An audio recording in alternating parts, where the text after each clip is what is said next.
cubs. Shot that pictures a couple of years ago. By the way, when we end this, if we have time, I get an incredible grizzly bear story that happened to my wife and I a few years ago. But you got to be careful. But the place I like to fish, right there Memorial Day weekend, is the fire hole. And the fire hole has conditions right when it opens in May, like a lot of rivers have in mid to late June, because it is the fire hole. There's a lot of geysers that warm it up. And it's right off the bat, it's not uncommon to find blue-wing olives, PMDs, caddis hatches at night. You're always going to find the blue-wing olives, especially if you have an overcast day like you had right there. And for me, that's some of the first dry fly fishing with mayflies in here, so it's really exciting stuff. It does get busy on the fire hole. There's the famous Mule Shoe Bend right there, a place that I love to fish. But I can tell you, if it's a fair weather day, meaning fairly decent weather, you're going to be just bombarded with people.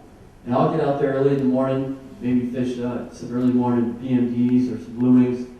But by noon, there's going to be tons of folks out there. So I'll tell you a little trick, and that is just to head to the opposite area.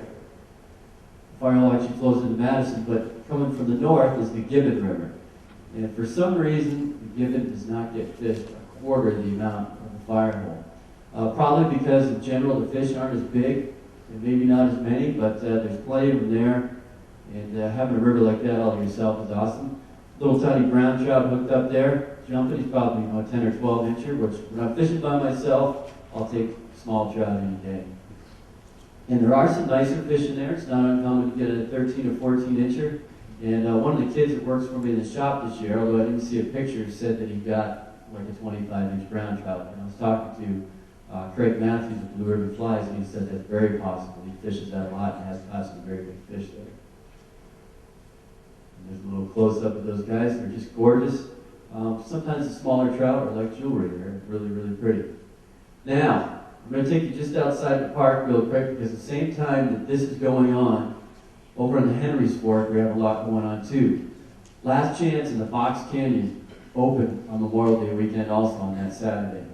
And I actually live in Victor, Idaho. I work in Jackson Hole, Wyoming, but one of the reasons I moved to Victor, number one, I couldn't afford the real estate in Jackson Hole, but also to be closer to Henry's Fork. The Henry's Fork is my favorite river in the world. And if you catch Box Canyon right when Henry's Fork opens, you're likely to run into salmon flies. And when I get up there, I'll walk right down early in the morning and look at the bushes. Even a few days before, I might scout it out. And if I see the shucks like this, I know the big dudes are around. And a lot of times when you find those shucks on the riverbank, you need to go slightly upstream. So if I see those shucks down in the lower part of the box, probably the best fishing is going to be in the middle part of the box game. And a lot of people get so excited, they go right out, stand in the middle of the river, and start chucking the big flies. And that's really not the best way to fish this, A lot of people will go away from the Henry's Fork saying, God, how's that such a famous river? It's really not that great fishing. But the way I approach Fox Canyon is I fish very close to the shore, because those salmon flies and other insects later on in the year, like the goldstones and rhysales, they fall out of the trees and off the rocks right close to the bank. In fact, all your stoneflies crawl up onto the sides of rocks on the banks and tree limbs and stuff to hatch. So the trout are in very shallow water. And one of my tricks is, most of our fishing is in early morning, but I will get up at 6 o'clock in the morning and walk into Box Canyon in June. And I will walk through knee-deep water, and I'll cast my flies straight upstream, just a big old salmon fly dry, cast about 25 feet upstream and into anywhere from 18 inches to 3 feet of water, and catch some huge rainbows. And then when the crowd starts showing up at 10 o'clock, 11 o'clock in the morning, I move downstream to Last Chance. And that is a huge Fox Canyon rainbow right there, probably a good 3 or 4 pound fish. Now down the Last Chance area, it's great dry fly fishing, little tiny dries, blue wings, PMDs, caddis in the evening. It's one of my favorite things. I actually like fishing little dries better than big dries, because I like really getting my butt kicked by those smart Henry's Fork fish. On June 15th is opening of the Railroad Ranch, one of the great events in fly fishing, for trout anyway. And it's kind of a huge party. You see a lot of people, and I've already mentioned about trying to stay away from crowds a little bit. Something about the camaraderie when the ranch opens. Everybody's friends, everybody goes to dinner in the same little pub right there at night, and everybody's friendly. It's a lot of fun. And realistically, the ranch is a monster place. You've got about 8 miles of ranch just from the Last Chance parking lot down to the Osborne Bridge. So if you can't get away from people there, you're not walking far enough.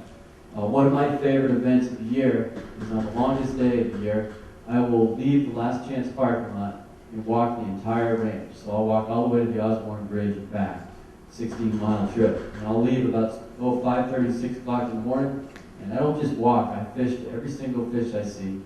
And I'll go, sometimes I'll get to the Osborne Bridge not till like 6 or 7 at night, and then I'll just hook it all the way back up.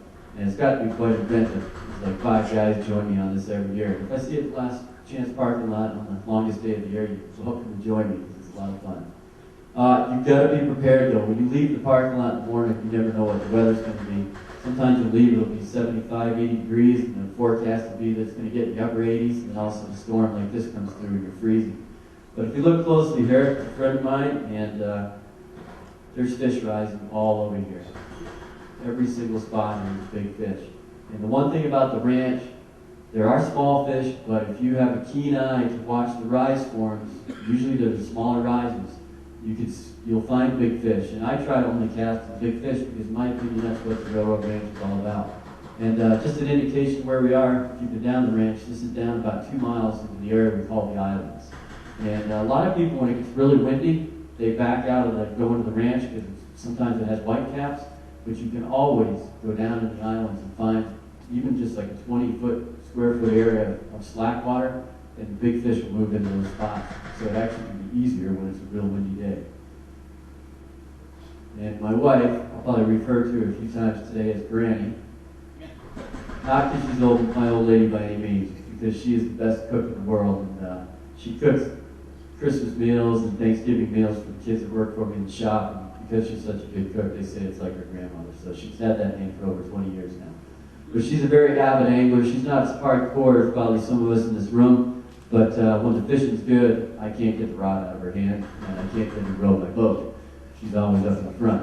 And I don't blame her. If she can pull it off, we'll do it. As long as she keeps cooking like that, she'll be allowed to do that. Now, I mentioned we have some bad storms. Every year, I get caught at least 2 or 3 hailstorms down in the ranch. And every single one of those days is predictable. It'll be 80 degrees when I leave the parking lot. It'll start turning black about noon, and about 1 o'clock, it'll uncork like you cannot believe. And I've seen some legendary storms down there, but about 10 years ago, we had a storm that dropped nearly baseball-sized hail. I was way down the islands with 4 of my friends, and I saw the storm coming. I mean, I didn't know it was going to be as bad as it was. I just knew something was really bad because it went almost black.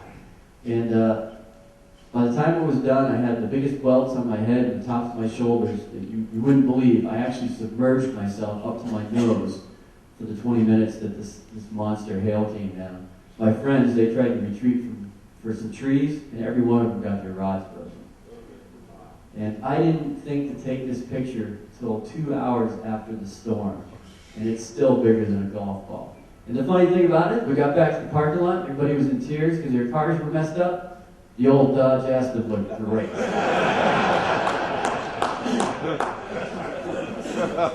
So, lots to be said about that old car. Okay, the funny thing is, everybody ran for cover, pretty much called it a day of fishing. My friends had broken rods. They were by no means going to call it a day of fishing, but they had to go back to the car to get another rod. I was 3 miles down.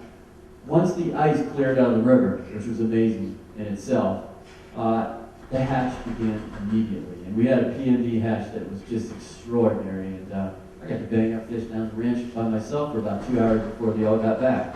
They were even nice enough to bring me a cold beer from my cooler. Good guys.